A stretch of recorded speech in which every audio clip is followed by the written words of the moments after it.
I am Dr. Richard Fadley. I'm the superintendent of schools for the Williston Basin School District number 7. I'm very excited for this event. It will be the first of several planning sessions. And one of the things that's so exciting about this evening is we get to talk about planning for the future and bringing online a brand new elementary school in the fall of 26.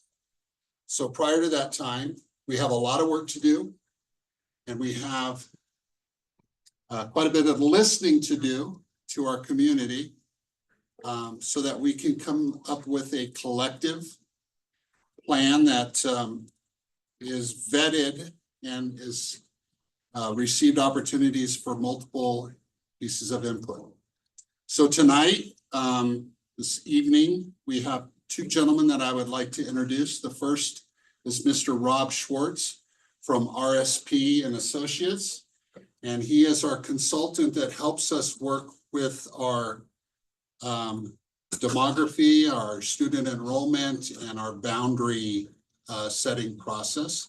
And then we have in the back, we have Dr. Jeff Schatz there, who is also one of our consultants who is helping us with multiple functions in our school district, but he is here as a former superintendent of the Fargo public school system. So thank you again for being here. I'm very excited about this evening. It's been a long time coming for our community. And Mr. Schwartz, please take it away. All right, good evening. This is not my first rodeo here. Many of you probably remember me from when we did Missouri Ridge boundary about 2 years ago. We've been coming up to Williston for many years, trying to assess what's happening with your enrollment, your development, demographics. Tonight, however, we're going to go over some stuff to help you kind of start to get into the understanding of where the future will be with potentially boundaries in 26, 27. So some of the things that we're going to talk about are going to relate to some expectations, objectives.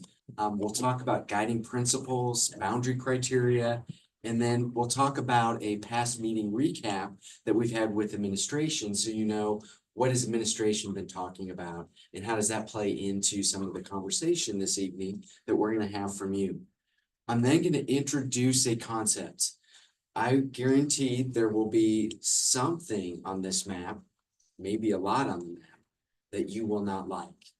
And that is part of going to zero boundaries to boundaries for all of the buildings, opening up a new building and having a grade configuration that will be consistent among all of the elementary buildings. So we'll talk about that. Tonight, we want to hear from you. We'll also have a link where you'll be able to put information in to a platform called Social Pinpoints. That will be at the end. We'll have some breakouts where I'll pull out some larger maps and you can look at this in greater detail. All of this information will find its way to the district website, I think as early as tomorrow. So again, this is going to be pretty transparent from that standpoint. So let's talk a little bit about the framework of this process. So there's ACE. If you remember back with Missouri Ridge, we talked about how there has to be things that wrap around the entire process every single time. We're always going to have a component of understanding of what's happening with academics, the culture, and the economics. We just can't build an additional elementary building. We can't just put additions onto buildings. We also know that we have a lot of portables. We'll talk about that in more detail here in a moment. We're not going to be able to eliminate all of or a good portion of them in the process of just bringing on one elementary building. So I'm not telling you some things that are new. We talked about this years ago with the Missouri Ridge process and planning for the bond referendum that you successfully approved for one elementary building. The process that we're mapping out provides the ability for many different entities to be involved in this. So the green is administration, the blue is the Board of Education, school board, The orange is you, the community. So tonight you're with the arrow with community meeting 1. That's where we are right now. The yellow is RSP as we facilitate. So we have a fairly quick process. There's a lot of things that we're going to talk about tonight that really will provide the onset of more conversation. So that's the process. I'm expected to approve these boundaries in March of next year. And that's for the 26-27 school year. Approve them next March for the 26-27. So we have guiding principles. This is the framework that we wanted to make sure the community understood as a part of this process. As you look through each of these bullet points, I'll highlight a couple of them. They're all important, but I wanted to make sure that there was some understanding of how the boundaries would look. We're focusing just on the elementary, right? We have 1 middle school, 1 high school. I also want to focus on that last square bullet point about grandfathering and student options. That is not part of what we're setting with the boundaries. That could be a recommendation that comes from Dr. Fagley. That could be a recommendation that comes from the board. That would come after the boundaries are set. Other things that may be discussed could be phasing, right? So this new building happens in 26-27. Right now we have this school choice opportunity for the most part of how kids go to some of these buildings. How does that start to impact what we see for the number of kids? Some other things that we want to make sure that we heard from administration is that we want the input of the community, and there's going to be more input from the board as we move through this process. So this is just the beginning. This is how we throw something up on the wall. We'll see how much of this sticks in whatever this plan may look like moving forward. There are some boundary criteria that will allow us to objectively evaluate each of the concepts. Tonight, I'm just showing you a draft concept. There may be multiple concepts that happen from tonight with the feedback here and the feedback that we get from the platform social pinpoints. But these 9 criteria, I'm going to briefly explain them. So we have contiguous attendance areas. Think about that as being compact and not having islands. Demographic considerations. This could be something where we look at the type of developments. Is it mobile homes versus single family versus apartments? Is it ethnicity? Is it free and reduced lunch? Lots of things with demographics, but overall, we'd like to have a balance of demographics in all of our buildings. Duration of boundaries. Having the boundaries last for a long time would be the goal here. Fiscal consideration with capital costs. We don't want to create a plan that we ultimately have to build more buildings beyond what we're already planning for is at some point in the next 10 years, having another elementary building. You'll understand that as we walk through that here in a moment. Fiscal consideration operations costs. We don't want to create a plan that will increase the amount of staffing that we already have in our system and already what we're planning for with the new elementary building. Neighborhoods intact. If you go back and look at some of the analysis that we've provided for the district, we are looking at things in a small geographic planning area. Think of it as a neighborhood. It could be an apartment complex, mobile home, single family developments. What we're seeing here is that neighborhood would go to a elementary building. We would not split that neighborhood up into multiple elementary buildings. Projected enrollment building utilization. This is where we balance the enrollment with what the capacity is of the building. We had a very lively conversation before this meeting with administration as we're working through trying to identify what capacity means. I'm going to give you some of the information that we talked about, the information that you're going to see up on the presentation here, even what you'll be able to look at tomorrow through the website, things that I'll show you on a map. Those are draft capacity numbers as we work through what is the difference of a classroom, the size of the classroom, the number of students that can be in the classroom by grade. Those things impact what we see for capacity along with how the space is being used. Is it core space? Is it elective for, like, let's say music or art?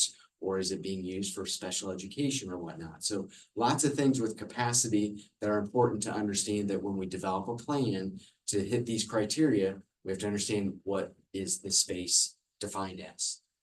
The next criteria is students impacted by a boundary change, where we try to minimize the number of students that could be disrupted. That's quite a challenge, right? We're going from no boundaries to K-5 boundaries for everybody. So there's going to be some impact. I'm going to talk you through how we got to the concept we're showing you tonight.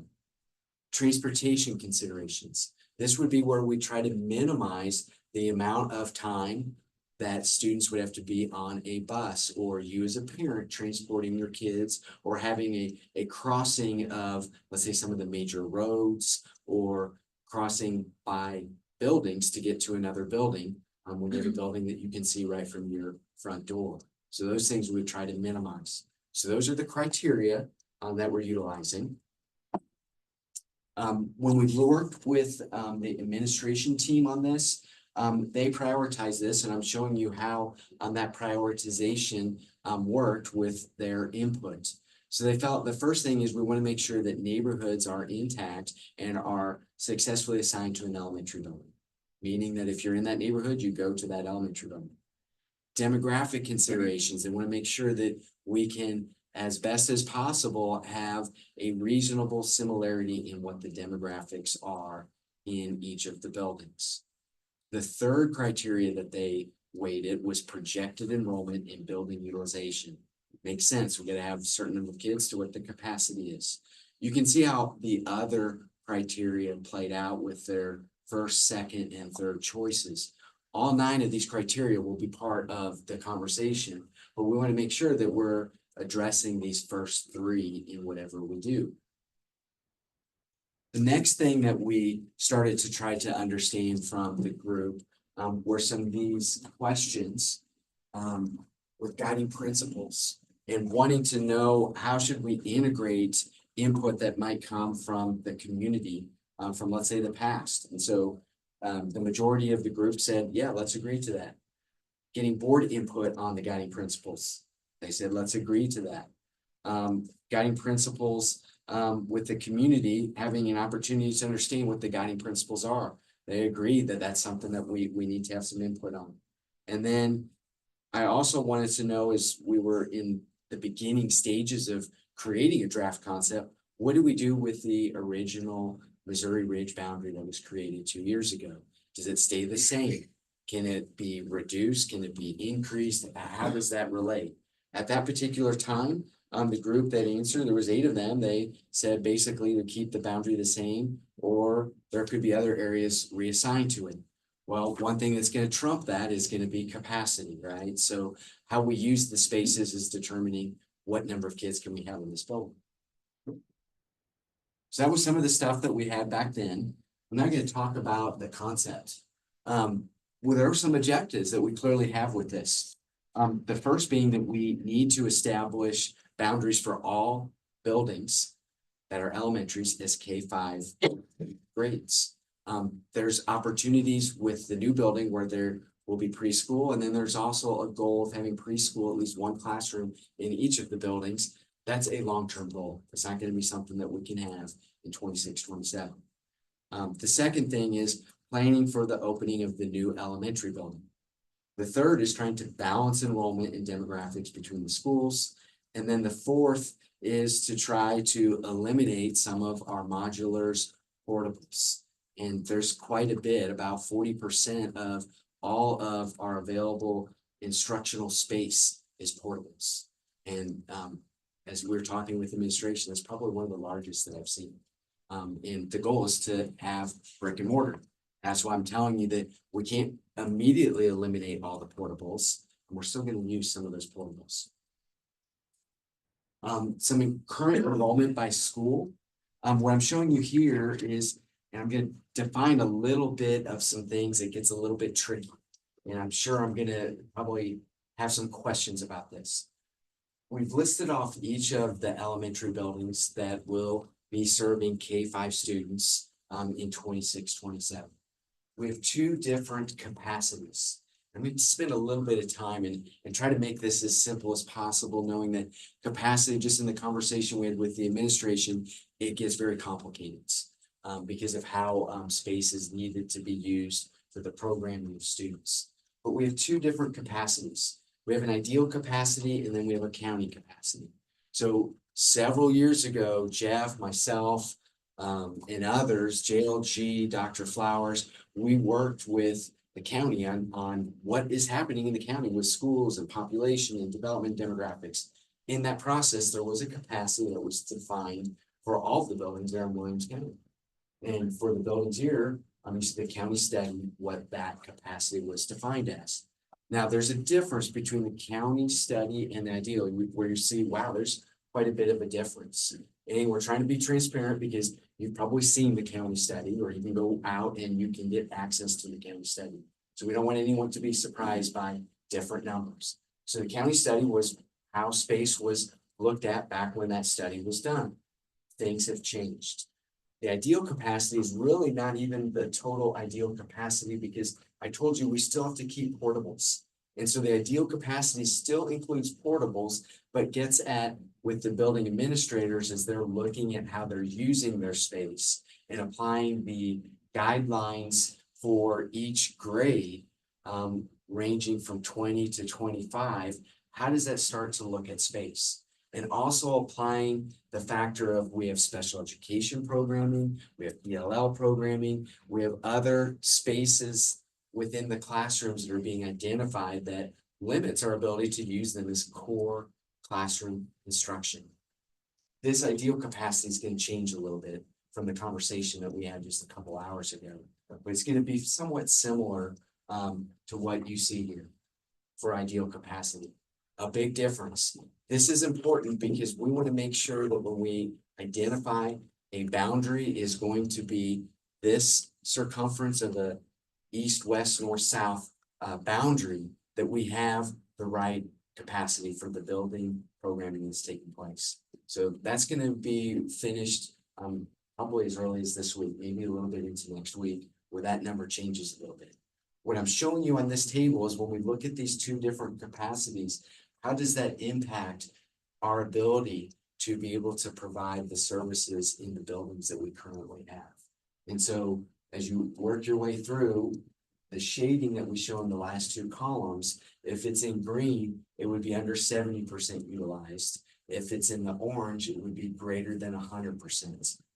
What I'm telling you, and I think district administration can comment even more about this, we're not going to be at the county study.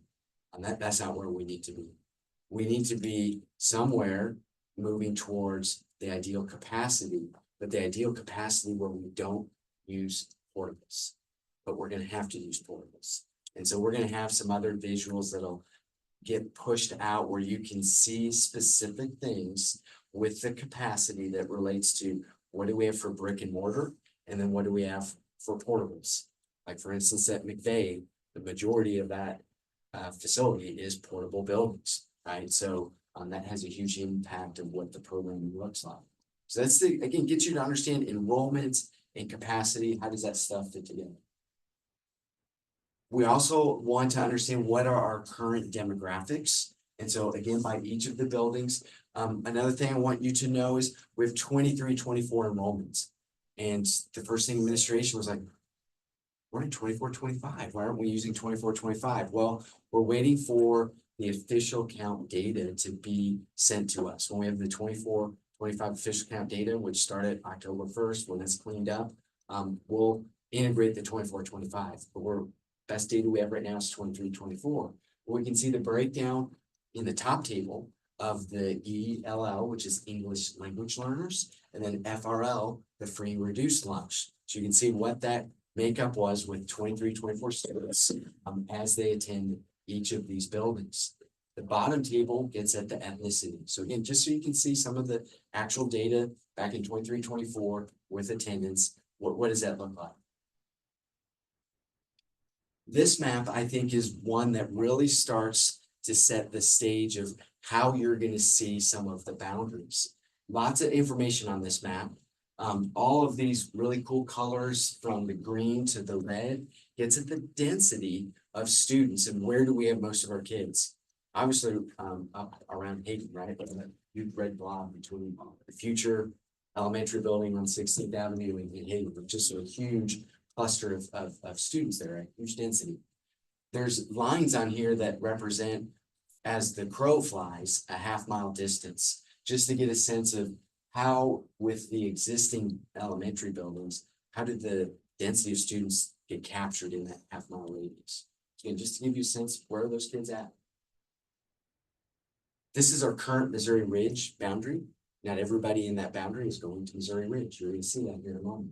And the orange line representing, or orange shading, is Missouri Ridge. So then, with the 23-24 data, what we focused on was, where are kids going to school? So I'm gonna show you some ways in which we got to the concept from this visual. So where the greatest number of students in those planning areas were attending school in 23-24, they are color coded to that elementary building.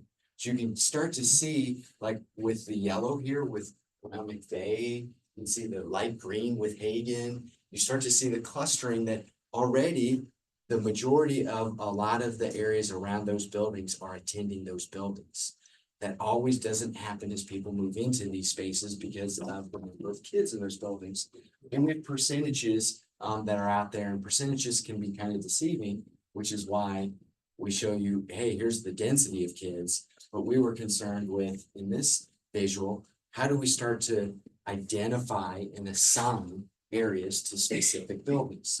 So this, what I'm gonna ask you guys to do when you're looking up on the screens with the file, look at this map, and then we'll get to what the concept looks like. How does this start to take shape? So how did that take shape? Three things. So student proximity to buildings. So the closer you are to a building, the more likely we would assign you to that building. We didn't want to have this crossover. The second thing, the capacity of the buildings, as we knew them before we came to this meeting, was the driver of saying there's only a certain number of kids that we can put into each building based on the size of the building and the programming that's taking place. The third was back to that map, seeing where students are already going to school. How does that align with how we start to create an attendance boundary? I can tell you that when I moved to the concept map, 44% of the students, elementary students, would still be going to the same building that they were attending in 23-24. So that tells you how, when I go back to this map, this became one of the drivers of thinking about, hey, you're close to a building, but then are you already attending the building? Can we try to keep as many of those kids there? There's problems with the concept, and I think we're gonna hear that from you. So this is the map that we'll put up on these tables that you'll be able to study in greater detail. But generally speaking, the solid colors are going to represent what's the draft, right? Keyword draft. It's going to change. We already know some things that we hope come up that are what I would say either flaws or things that need to be talked about to be able to get a final map. But as you go back and forth, you start to look at this, and when I come back here, you start to see that there's the clustering, or things are compact. They don't quite all make sense. Some things that we're going to want to flush out with the community is two highway. Should we have kids crossing two? Are there other known places in the district like 40 seconds? Is there things that are maybe past break points when we were two entities and became one that we need to talk about? Does it make sense when I look at like Hagen?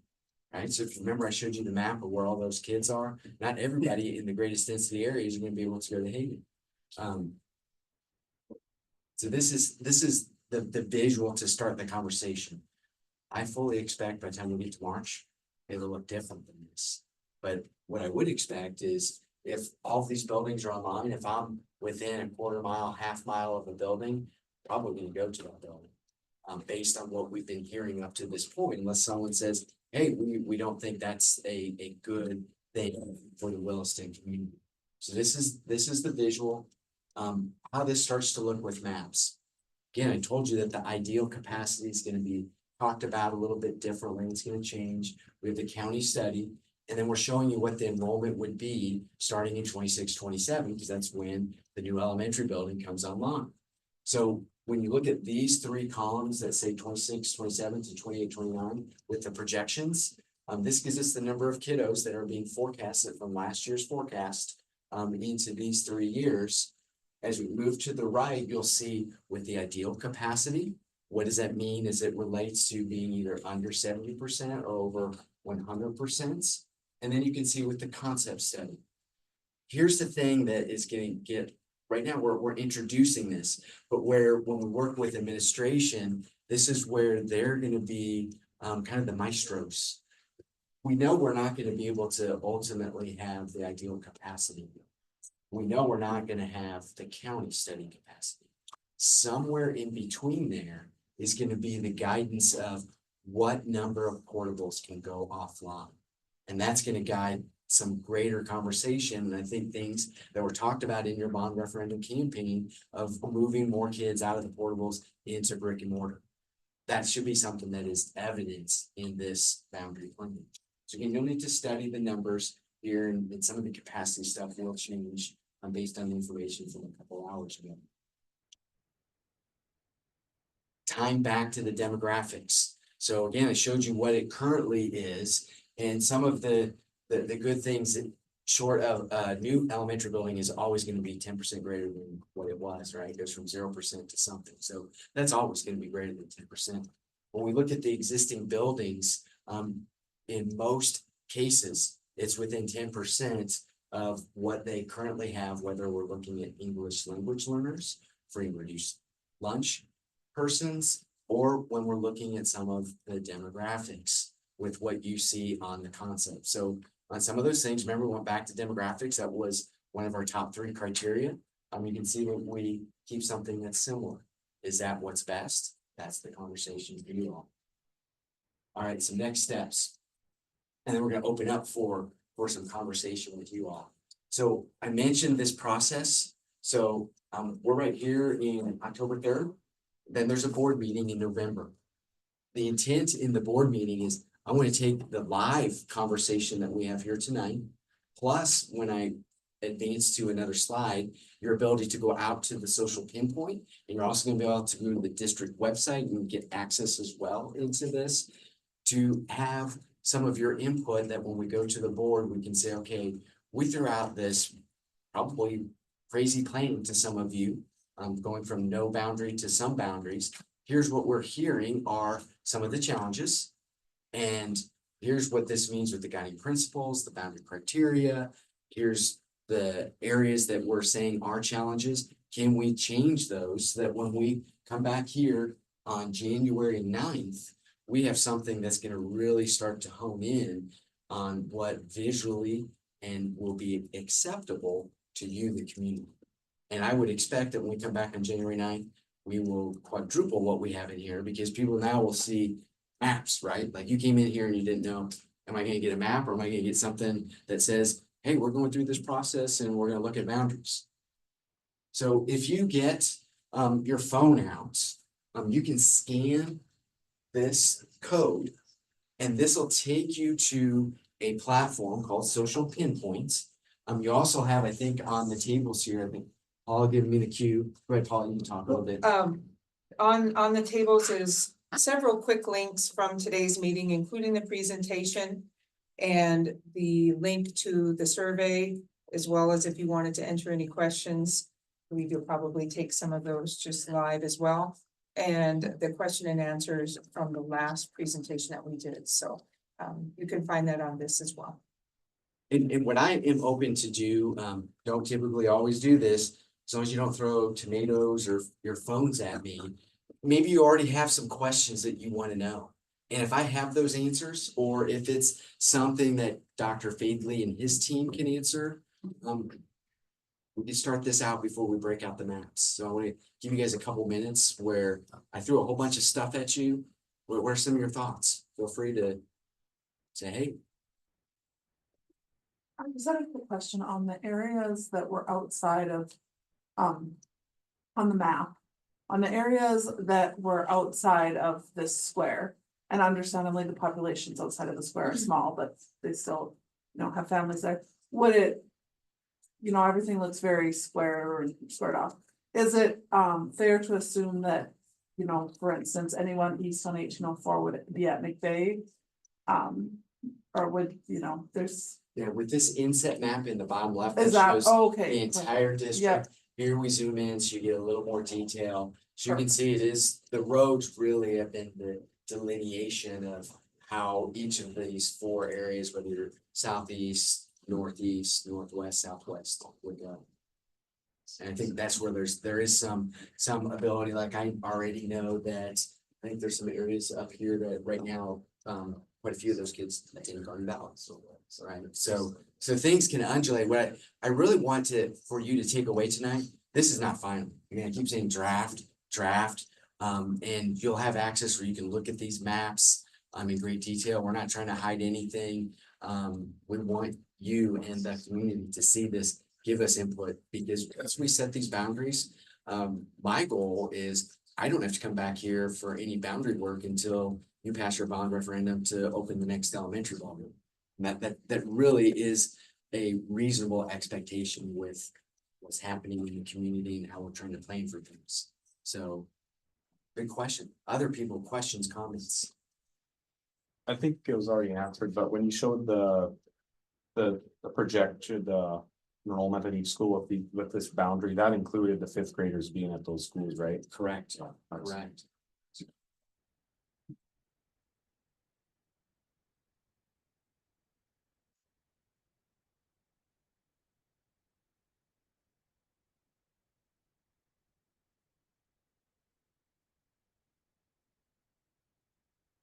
Storms, what do you think? Is it good or bad? There's two of you, so you didn't know. Was I looking at you or you? Mine are really crossed, hers are not really. I'm just wondering, like, so Bakken will stay fifth, because I don't see it up there. I think I only see Missouri Ridge with fifth, so I'm just wondering. Kind of how do you take fifth, so is fifth gonna kind of be all over the place, kind of like how it is now? For the Bakken? No, the fifth grade will be in each elementary building. Okay, just when I was look up there, and it looks like it stayed that core. All of the elementary buildings in 26-27 would be K-5 buildings with some caveats that the new elementary will have preschool. And the goal is to have preschool in each of the buildings at some point when you can move portables out. Right? Good questions. We want to make sure that everybody knows that fifth grade and all the elementary buildings. Question back there. Rob, when you're exploring the boundaries, how much of an input from future plans from parks, from the city as far as safe routes throughout the community for bikes, foot traffic, things like that? Try to, how much of that does that overlay within the boundaries, or that haven't happened yet? That started at, I would say, a higher level, just from the information that we get from the comprehensive plan, the meetings that we've had with the city on developments and how those developments will take off with, let's say, the old airport area and whatnot. So there's some of that integrated in, but I do believe that when we talk about safe routes to schools, a lot of this, when you look at the visual, a lot of that really is addressed, but there may be some places where there's a lacking of, let's say, the right sidewalk. And so I think this is where the city will have some inputs as well, that we're gonna make sure they have this. So as they look at this, they'll say, I would imagine they're gonna say, yes, don't cross over too, right? Like keep everyone on each side, because it's that crossover with buses and whatnot. That may be a challenge, but for sure they will have the ability to provide that input. Yeah, cause it'd be nice to set up permanent bus stops where it's labeled, so vehicles know that that's a bus stop and slow down. For sure. I'm sure the city is very much open to creating a safe experience for everyone.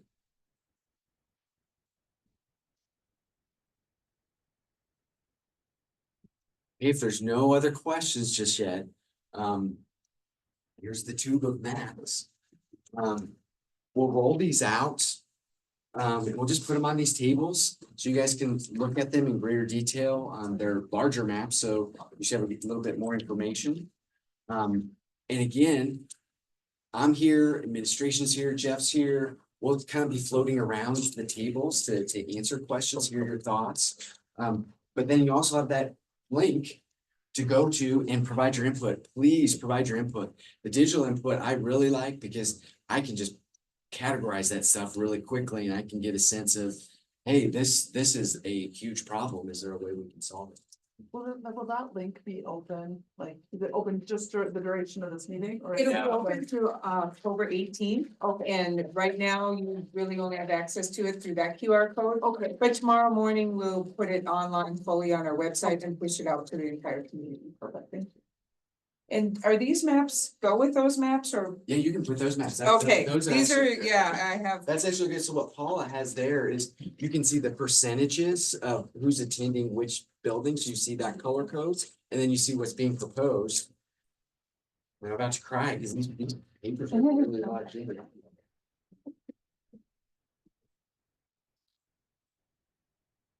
Just squeeze it, it'll pop open. I got it open. It's like the papers are really tight. Come back.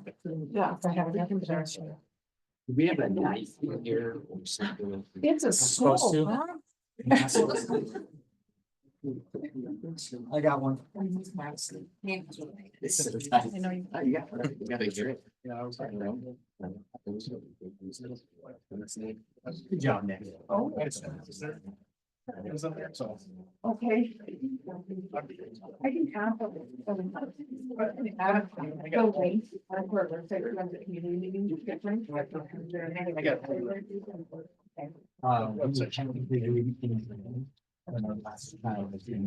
I wonder, you just get, are you on Wi-Fi there? No. Okay.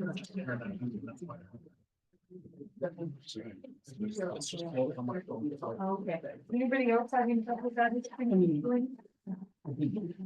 Nobody that's tried? Here's one big map underneath. we have? Start to get to the board. Oh, it's. Oh, yeah. So are you aggressive? Send my location. Not today. No, Just send normal. my- Practice. Well, okay. Oh, I hope not. You probably did. Where do you live? Let's see, this Here. more travel. Don't mind my friend. Oh, yes. And With the literally Rossi it's- Distro, you would have to walk out to there. You want this recorded the entire time? Yeah. No? No, and I can probably. because I don't know if they'll been able to. Oh, somebody's. Okay, so I can stop it now? Main Okay. Street. If I move this to eight. Yeah, I would